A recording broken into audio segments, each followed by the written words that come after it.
अस्सलाम वालेकुम। मुकालमा YouTube channel में आप सभी का दिली खैर मकदम है। अक्सर 5वीं से 9वीं जमात के किताब के पीछे सरगर्मी दी गई है, रुदाद नवीसी या रुदाद लिखिए। आपको किस उन्वान पर रुदाद लिखना है वो सवाल किताब के पीछे दिया जाता है। मगर प्यारे बच्चों, रुदाद किसे कहते हैं और रुदाद तहरीर करते वक्त कुछ बातें आपको याद रखनी है ताकि आप अच्छी तरह से रुदाद लिख सकें। पहले रुदाद की तारीफ देखिए। रुदाद में किसी सफ़र, तकरीब, जलसे या वाक़े की तफसीलात को सिलसिलेवार तहरीर किया जाता है।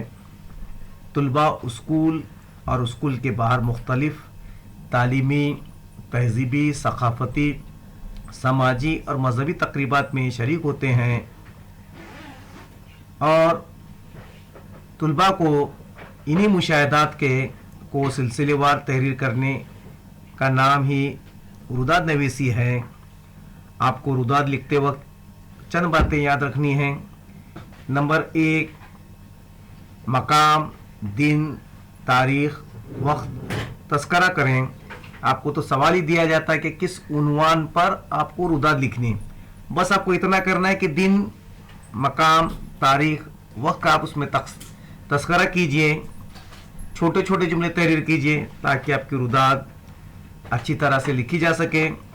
तसलसल के साथ आसान और मुख्तलिफ जुमलों में रुदाद बयान करें। ज़ाती ख्यालात को शामिल न करें। अपनी तरफ से कुछ ठोसने की उसमें कोशिश न कीजिएगा। आप लोग रुदाद बयान करने का ज़माना माजी में ही करें और उसे मुनासिब इख्तिताम करें। आप इसको मद्देनज़र कर रुदाद लिखिए और ये वीडियो कैसा लगा ज़रूर कमेंट करके बताइए। अल्लाह हाफिज़।